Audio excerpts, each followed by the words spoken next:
happened with me. I could get a lot of insights, a lot of learnings, theoretical, practical, hands-on projects during these 5 months. And that made me kind of accelerated design ready for this machine tool industry. Coming back to my company, that is Cooper Machine Tool, I could work for there almost 4 years, and I have in the period of 4 years designed and delivered almost 9 different type of machines. And again, every machine has its own story and all the technological aspects in that. I am not getting into it, but the point is the learnings that I have had during this period, those were really huge. You've also collaborated with institutions like Baba Atomic Research Center and Indian Railways early in your career. And we are curious, Mr. Sonje, did working with such mission-driven public sector giants influence how you approach innovation?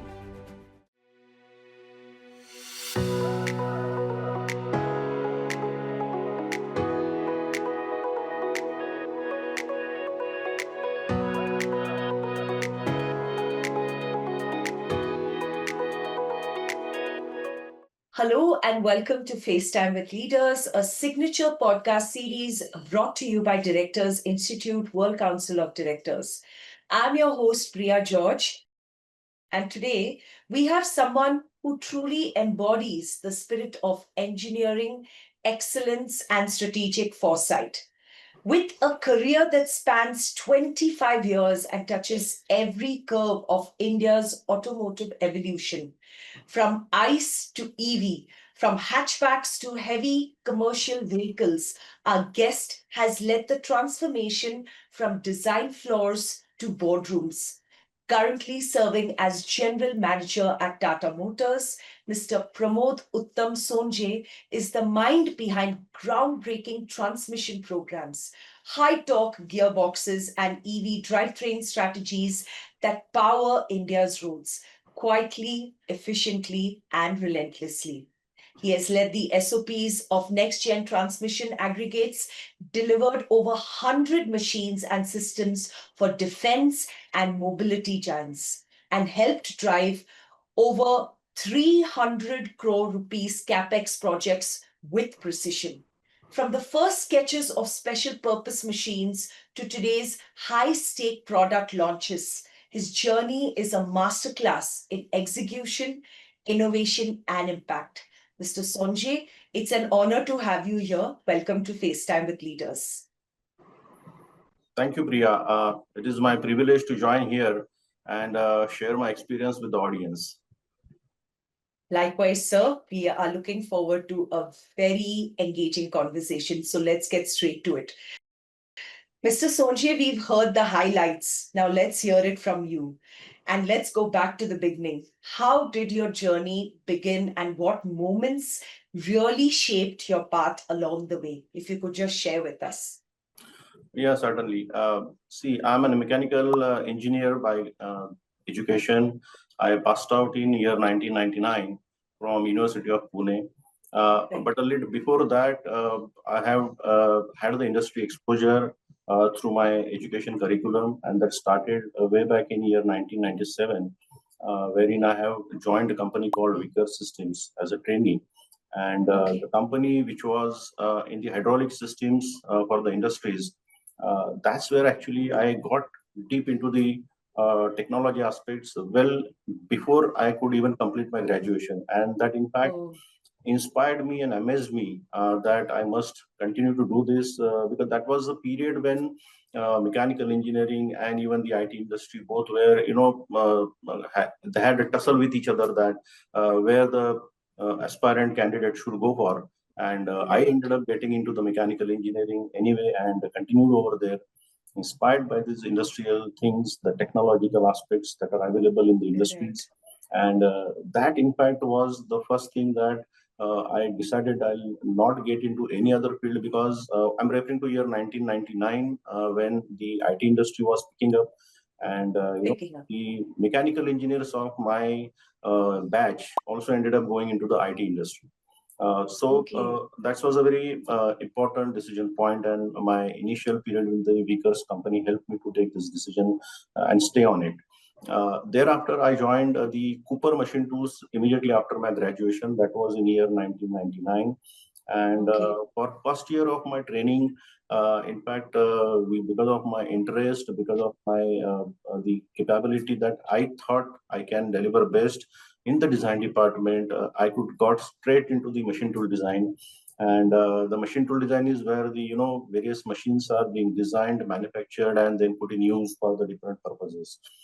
So here, whatever I worked upon, and I'll mention about it in the further upcoming discussions. I worked with the specific projects with the Baba Atomic Research Center and Mahindra's and few more, which actually helped me to establish myself as a beginner in the company. And for whatever reasons, I was fortunate to get the opportunity to get placed for a 5 month full-time training in Bangalore at Central Manufacturing Technology Institute, that's called CMTI in Bangalore.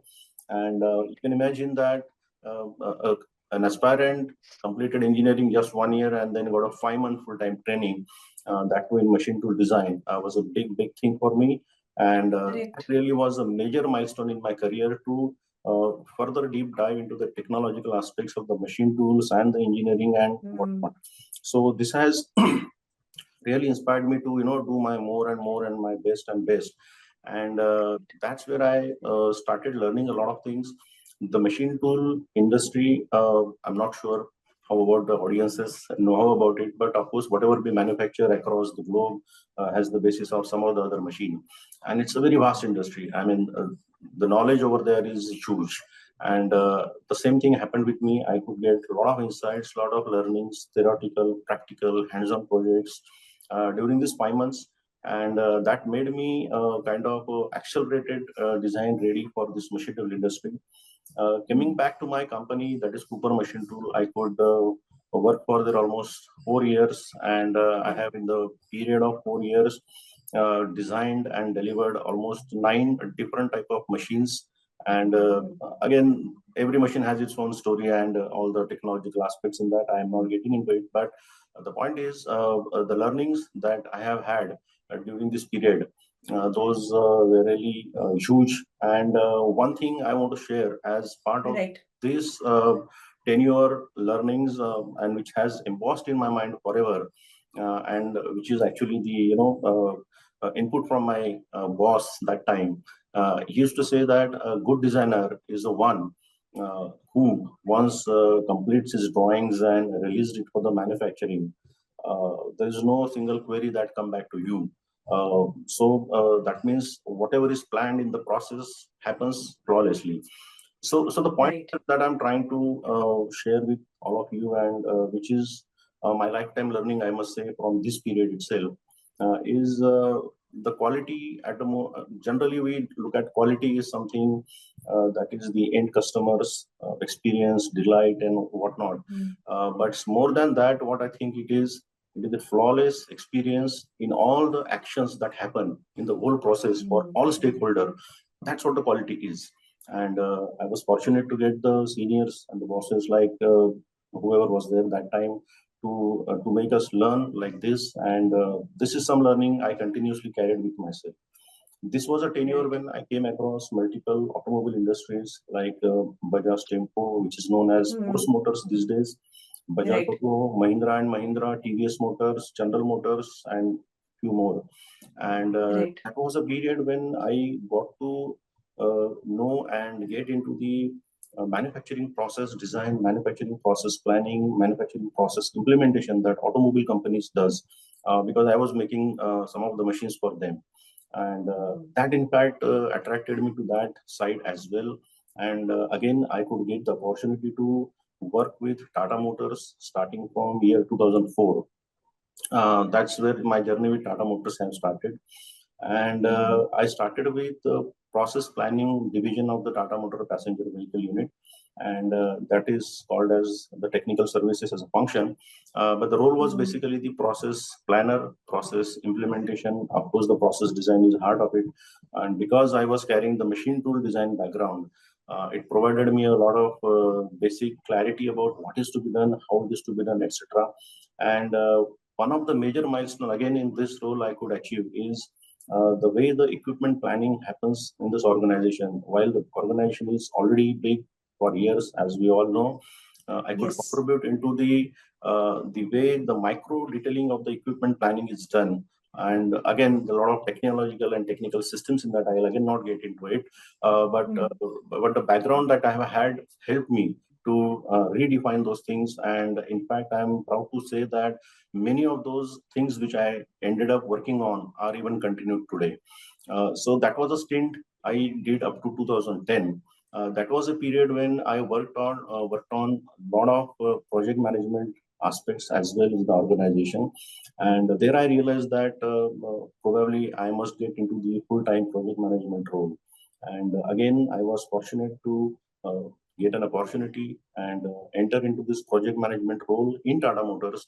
And starting from 2011, I am in this role with increasing responsibilities, increasing product portfolio, and in fact, product portfolio is something so huge in this company because this works for the passenger cars, the commercial vehicles, and what I actually handled over a period of time and what I was responsible and accountable for was the passenger car transmissions. And over a period of time, it included the commercial vehicle transmissions, the rear axles, and a lot of technological things in that.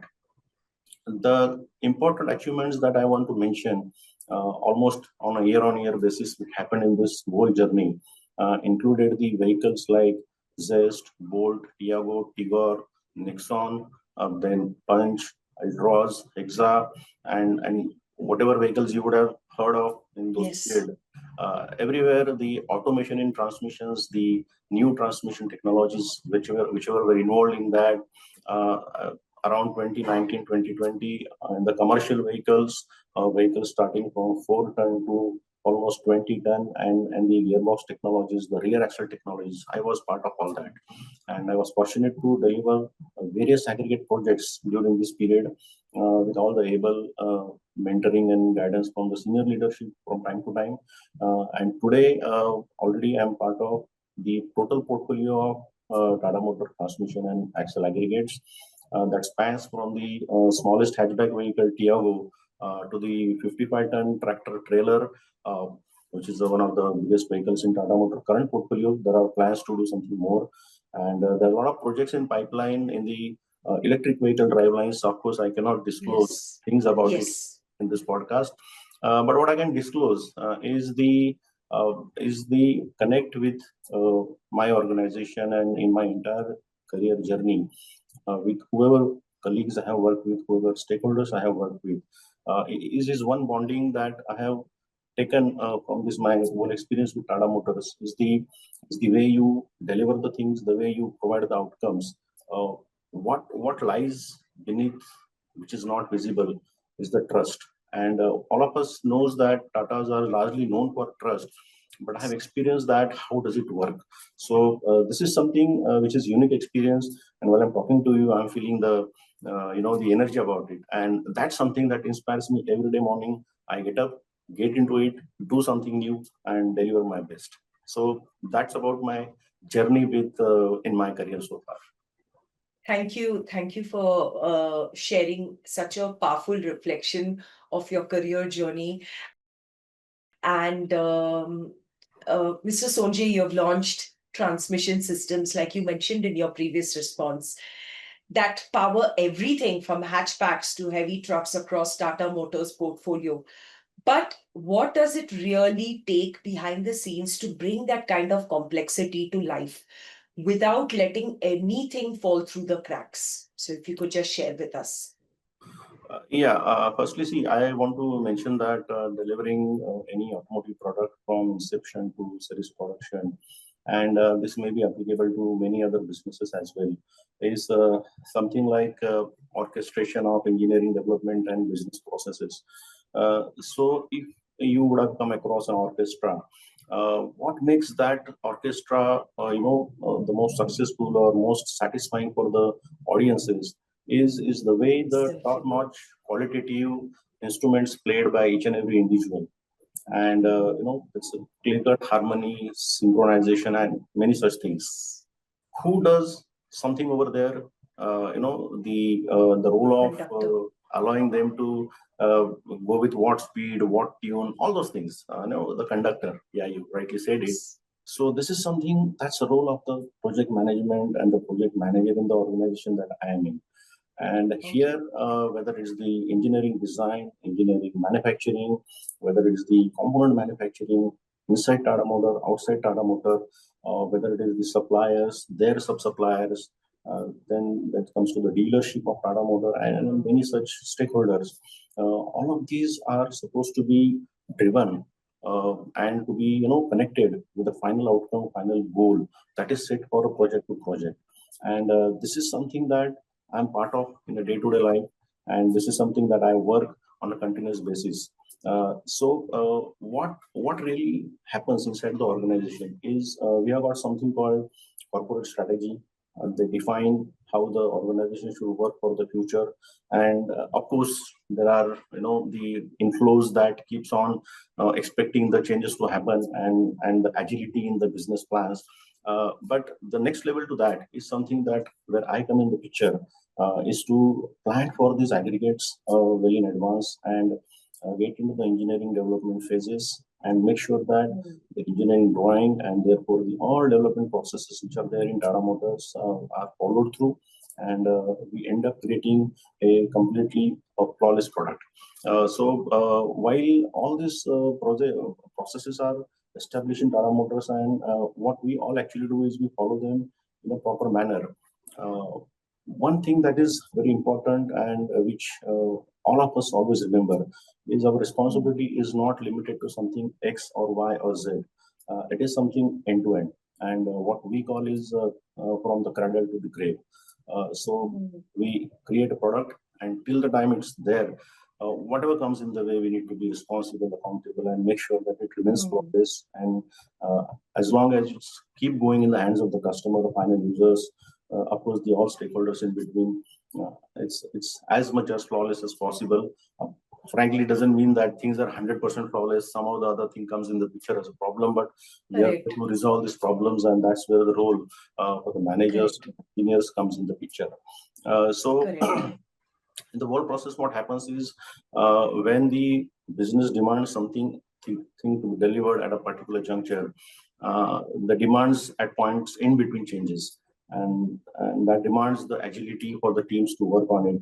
When I say agility, we all come across these things, but it's really sometimes painful because in hard engineering, like automotive, once you have come to a level of certain definitions of the product, making the hard changes in the hard components is something is very, very challenging.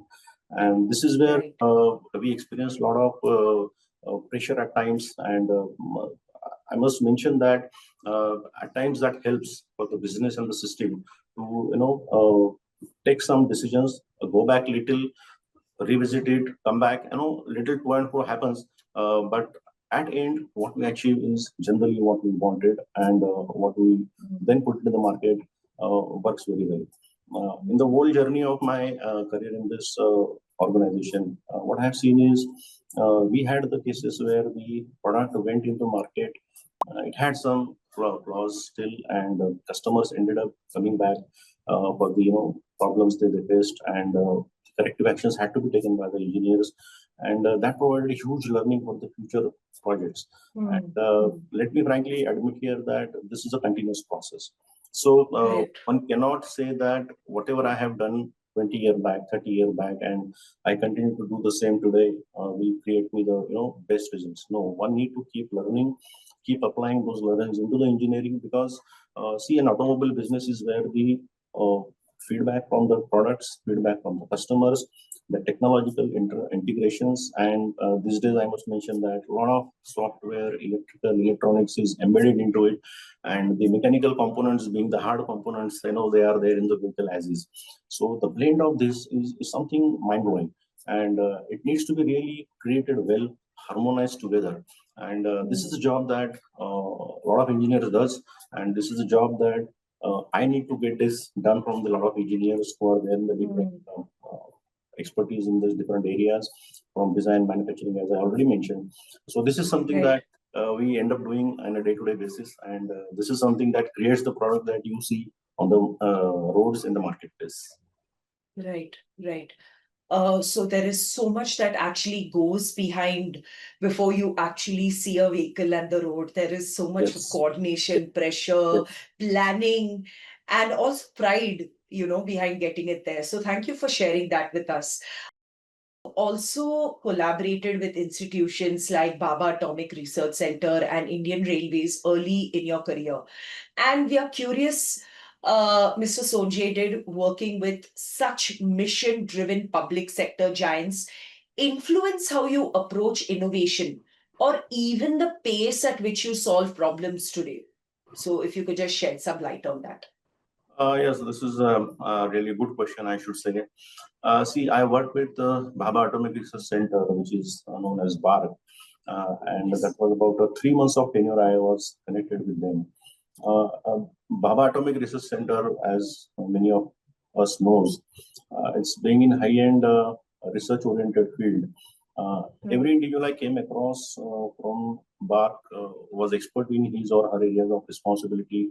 Hmm. So it will be the flow of input details, the accuracy of the engineering content, the method of communication of requirement, be it providing associated details, all the details, so that everything was very clear and to the point. And it in fact took some time for me and my colleagues during my initial period of my career when I was connected with BARC team, to adjust the frequency with all of them because uh, they were at a different level and we were trying to uh, catch up with them. But the point here is that, and of course, I wanted to mention that this is similar type of learning we have had an experience with while working with Indian Railways and their teams. See, we all need to really, look at these organizations and these institutions in a different lens. And the lens is about while they produce something, they do the research. Ultimately, they serve for the public of the nation, public in totality. The people of the nation, maybe the people of the overall globe. And what really makes them what they do is something that they have a lot of accuracy and quality aspects in their continuous day-to-day working. So when you interact Hmm. with the people from these institutions and in the actual work area, you come across that how do they do the things on a day-to-day basis, how their engineering creation is, what are their expectations, how do they set the target for themselves for their products, is something really mesmerizing to learn about. And I cannot really explain in few words, but it's an experience in itself. For me, it has gathered at least couple of learnings that I can share with you, all of you here. Yes. And as I mentioned here is the accuracy and the quality part of it, which Hmm. is supposed to be non-negotiable in the areas of Hmm. the business that we do. And in Correct. these cases, they do it about public safety ultimately because the nuclear Hmm. reactors, the Indian railways, safety is the Correct. first thing, and this is something Paramount. paramount, and they don't compromise. And at times, in the while they're working in the projects with them, and we had the experience with Indian Railways in a similar manner. We needed some time for their manufacturing of the railway wheel manufacturing fixtures. We Hmm. needed some more time for a certain manufacturing accuracy aspects, and they allowed us that time Hmm. with a tagline that we cannot compromise safety of the product. And we all know how really important it is. So that was one aspect I have learned in this experience. And second, and which is in fact I would say the most impressive aspect of all these projects and the work that I have done with them is how do they simplify the complex technological systems, break down them into the simple steps, simple actionable steps. This is something I must mention that is not easy actually, because something is complex and then you need to create some outcome out of it, make it simple, Hmm. actionable is something like a magic. But these institutions have done that well. And when I try Hmm. to correlate the way these institutions work and what I have learned from them, and then when I try to see that the way we work in Tata Motors, which is another big public limited company, most of the things are same. And Hmm. wherein the product that we create the products which finally are the vehicles which runs on the road. Correct. And therefore, the safety point that I talked about is something we need to also think of and ensure in all our day-to-day working. It's not only the safety in the manufacturing that we do, but also in the products that we create for all our stakeholders. So Hmm. these are very clear-cut things that I could correlate between the institutions like this, the products that we make. And again, safety in itself is a big topic. I will not dwell onto that. But the second point, and just something that touched my heart as well as it really inspires me a lot all the time, is all these institutions and also the core value back in not only Tata Motor but the Tata Group is something that we call is giving back to society. So what we produce, what we do on a day-to-day basis, and what BAR, Indian Railways, and many more institutions and many more organizations like this do, is finally keeping the, as I said in the beginning, the community, the people of the nation in the eyes, and it's finally giving back to them. This is something that is a bigger vision and a bigger picture of all what we do. And here, it all has to be done in a keeping the product innovations, the process innovations, the business innovations, the cost, capex, revenue, many aspects are there, and all these things are finally to betterment of the nation, of the people, the living of the people. And I think it's something very, very inspiring for everyone. And frankly, it really inspires me all the time. And these are what things I have carried back, and they're always at the back of my mind for me to keep performing to a level best that I keep doing in my day-to-day life. Right. I think that was a very powerful perspective, Mr. Sonje, and how all these different experiences have added to your, leadership journey. And on the topic of leadership, now with next gen automation and eTransaxles shaping the industry, how do you personally ensure your team stays, future ready, not just in terms of, tools and skills, but in how they think, they adapt and grow, develop a change mindset, basically? Yeah, again, a good question, I must say. Uh, the first point I want to mention about anything and everything that happens in the team, and I'm sure most of the viewers must be following the IPL. It's very famous in India and most of the countries. See, any business, any game for that matter, wherever individuals are not involved, but the teams are involved. What keeps them bonding all the time? And I talked about it in the beginning, while something that is not visible, which is beneath is trust. But even another important thing is the collaboration. And I think, in fact, you mentioned about it in between. And this collaboration is something that one need to really work hard. And now, when I try to explain this in detail, what I can talk about is typically in my role in my organization. What we do is we have got typical process aspects set. When I say process, it's not a manufacturing process, but it's a business process. And to make sure that I myself, as well as my teams, we work on the current products, current projects, and also look into the future and try to make ourselves future ready as a manager, as an engineer, or as an employee, has got typically the five aspects. And these five aspects are the heart of the whole doing the business, not only at Tata Motors, but at most of the organizations, I believe. And the first aspect about that is of course, the customer focus. The customer focus is something both internal and external. So all of us understand this. So this requires a clear mindset and understanding to deliver the planned as well as planned things in a flawless manner as per the business demand and the speed. So this is something that we keep reviewing at our team's level, and we identify the disruptions if they are coming in the product, in the processes, across organization, across industry in the way, and we try to look into something called future marking. We must have heard of benchmarking. We try to look into the future and try to see in the future what things will happen. And let me be very frank here with all the audiences that all the projections of the future in the industry, in the business, in many areas in 2019 were completely collapsed by something called COVID 2020, which all of us knows. And that has provided us a lot of important learning that whatever projection you do, you must have ability to adjust yourself and adapt to the suddenly and severely changing circumstances, which you never know what will happen the next minute. It's not about one next month, one next year, and all that. While you may have a lot of plans in your mind, you need to have this ability to adapt. And it's my general observation throughout my years of experience while working in this organization. Typically, you may feel that I know I'm praising the country a lot, but typically I observe that a lot of us in India has this ability, and typically it is also termed at times as a firefighting. But I believe it's not firefighting; it's an ability to adapt to any surprise situations and manage the things even if there is the change in plan.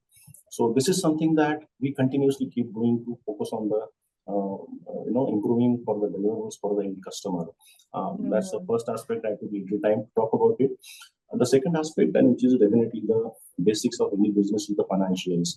So what we do is we keep working continuously on how are the financials that we are delivering in our projects and what are the steps we need to take care for the future. And that's again the internal process. That's a continuous process. Again, I cannot get into the technical details of this over here. But what's most important here is that this aspect cannot be forgotten. That's the important point. The third most important aspect is the business processes. So we have a lot of business processes. So we have something called strategy, we have got something called product launch, and a lot of things in between. And then the series manufacturing that keeps happening throughout the year till the product is there in the market. There is a dealership who sells the product in the market. A lot of things, a lot of processes. What we try to keep doing in the day-to-day life is keep revisiting. Has something gone wrong in its best format expected?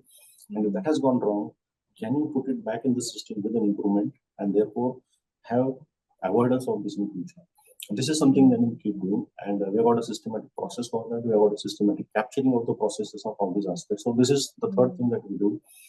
The fourth thing, which is definitely most important again, is the continuous learning. So while we deliver a lot of technological products, we work on a lot of projects, we continue to revisit that what are the new skills and new informations we need to capture and learn about.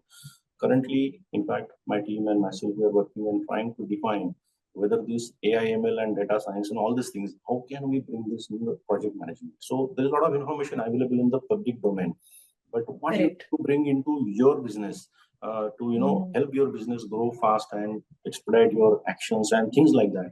This is something that we are trying to do. So the continuous learning is something one need to learn, sometimes unlearn and relearn. So this is something that we continuously keep doing. And the fifth thing that is very important in my view is the constructive feedback. So when I say this feedback, it's about giving the feedback, obtaining the feedback, and and the things like that. Because at times it happens that over a period of experience, over a period of knowledge, one may end up believing that whatever I do is the best, but that's not the case. There's always a possibility that whatever I end up doing after years of experience will be the worst. So one need to really keep capturing the feedbacks in whatever he or she does, and try to reflect back on these feedbacks and see that where all the improvements can be captured. I feel these 5 aspects are the aspects minimum. Of course, there can be more, which helps me and my team to stay future ready. In my combined view, in all this is this with all these methods and approaches that I talk about. It actually creates a lot of the motivated and impacting teams, and that's one of the job that I do.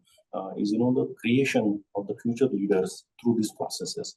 So that's what we all do, and that's where you would have seen that the organization like Tata Motors and any big organization, they keep working on generations over generations, and they keep creating leaders while the rest of the business is happening. So this is something that I am part of on a day-to-day basis. Thank you. I think that's really inspiring and something that will have a lot of takeaways for our audience members. Mr. Sonje, with such a rich journey behind you, I'm curious what's next for you. Do you have any personal aspirations, goals you're still chasing? Do some of those even include stepping into boardroom roles or contributing at a strategic level beyond operations? If you could just share with us. Frankly, short answer to all this is certainly yes. See, I'm very clear that I'm at an age where I need to start thinking and acting on finally giving back at a larger scale. And the points that I have talked about and the processes that I'm part of in my organization is finally delivering the outcomes that create something to give back to society at large. The point that I have on already, and that is something that inspires me a lot. Considering the organization scale that I am part of, I'm committed to deliver the desired outcomes of the business through my current role as well as the future potential role that I may get, by ensuring to raise my bar on a day-to-day basis and try to do my better than earlier best. So this will continue. In addition to this, where I'm looking forward for myself is the place where I'll be able to contribute to larger scale of the decision-making processes, which will impact the larger scale of businesses and therefore which will impact the society at large due to these decision-making processes. And I firmly believe that this is possible, if I'm connected with the scale of businesses. Business I'm talking about because that is where the things happen in a more systematic manner. And for the business organizations who does the product creation, the process creation, the service creation, and things like that, getting connected with them, and therefore, entering into the boardroom or frankly any other forum of this nature is something that I clearly imagine that will be the place where I would like to be and contribute in this journey of giving back.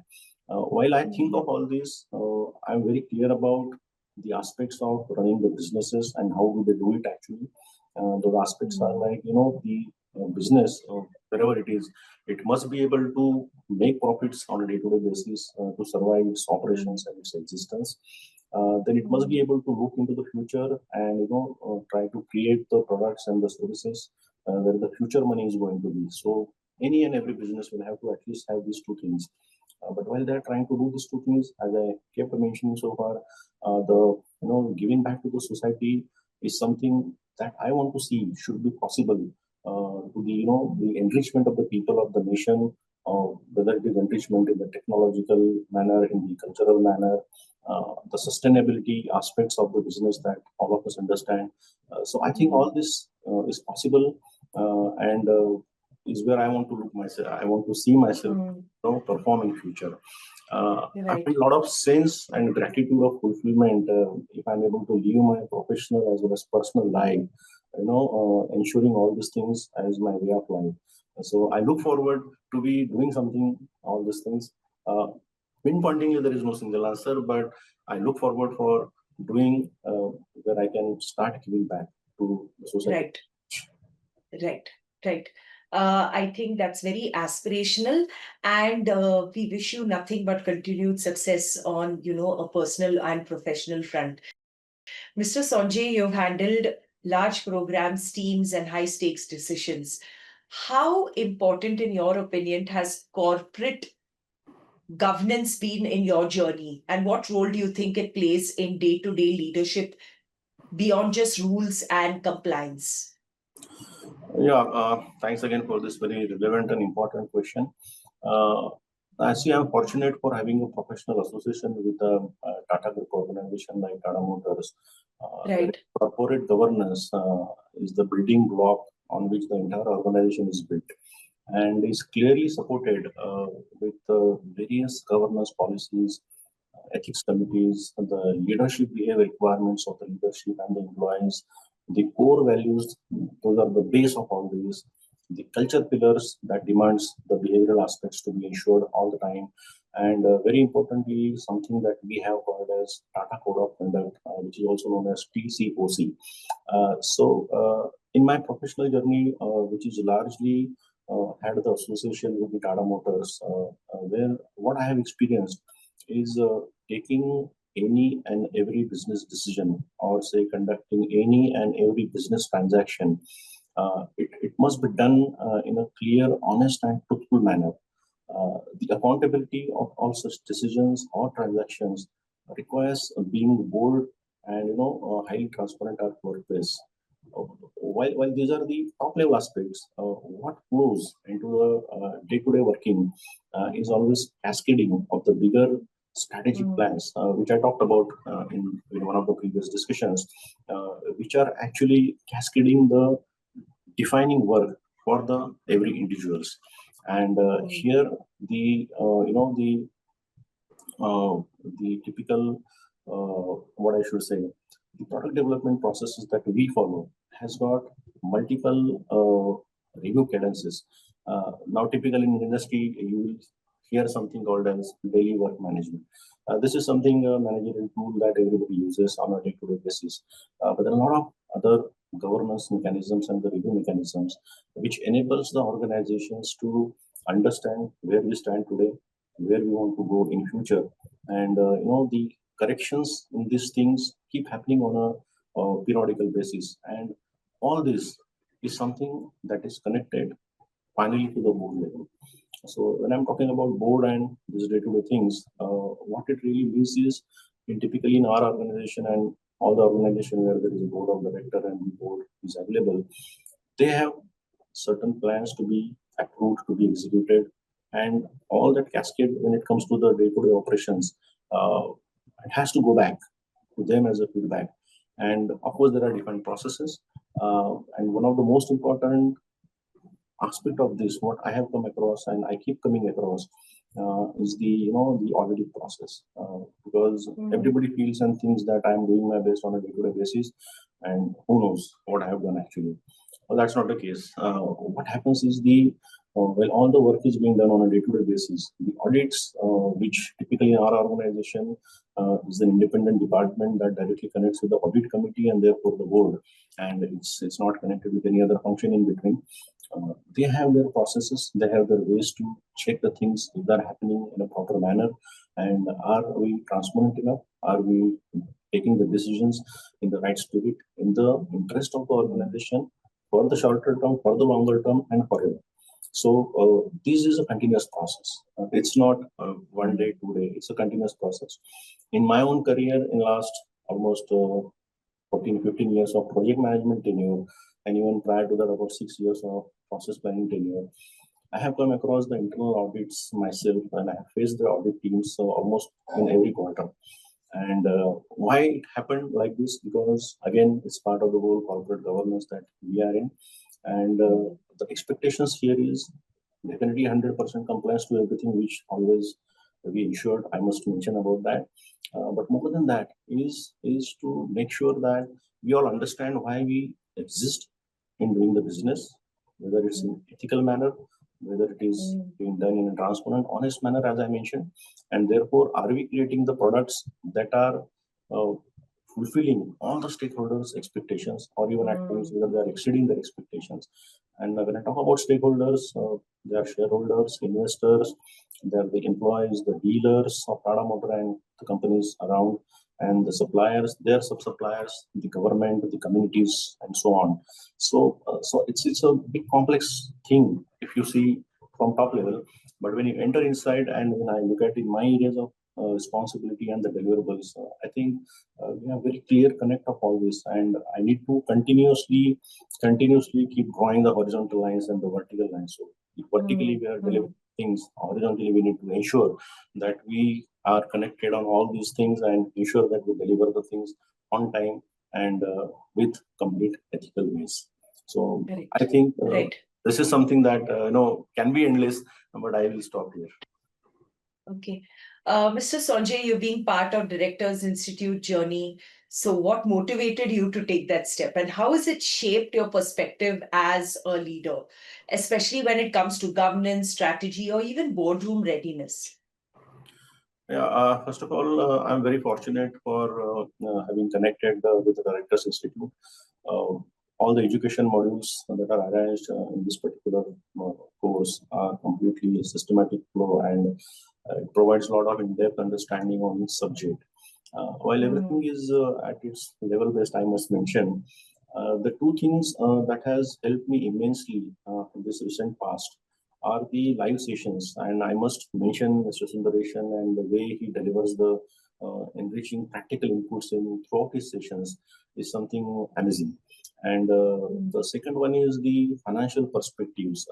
Although I'm part of the big organization like Tata Motors, where we handle a lot of capital expenditure and things like that, the financial perspectives are required to be understood while operating at a board level Mm. is something that I learned a lot during this course, and I am continuously learning. In fact, I am not yet done.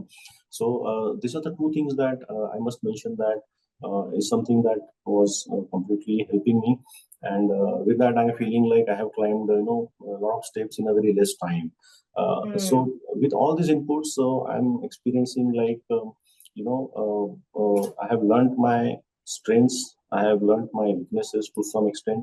Again, it's not always full because it's a continuous process, but I know where I can concentrate to further contribute best and where I can, learn more to improve myself. So it has helped really a lot in all these aspects, is what I feel.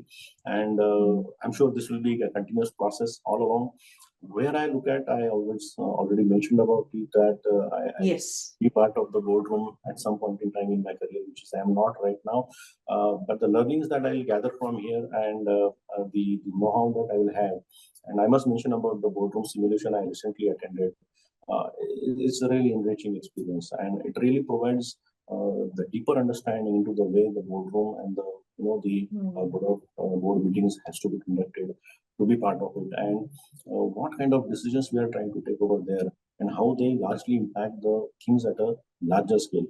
A lot of technological and technical terms are there. I'm not going into it, but what I feel is, creating that mindset and getting into this is something I have learned, and I must be thankful to that, to the whole team of Directors Institute. So that's it. Right. Right. Thank you for your kind, encouraging words. And we are glad that Directors Institute is adding more value to your professional journey. Mr. Sonje, thank you so much for taking the time to be with us today. Your journey, your insights, and your clarity around leadership and innovation have definitely been inspiring, and our audience members are going to have many takeaways for them. It's been a real pleasure having you on FaceTime with Leaders. So thank you once again. Thank you, Priya. I truly enjoyed this conversation. I myself learned a lot of new things during this entire journey. Not only the conversation, but the way I talked about already, and the opportunity to be part of this platform. So thank you once again. Absolutely. And with that, we wrap up this episode of FaceTime with Leaders, brought to you by Directors Institute. Stay tuned for more conversations with the minds shaping the future of business and governance. Until next time, take care and keep leading forward. This is your host, Priya George, signing off. Take care.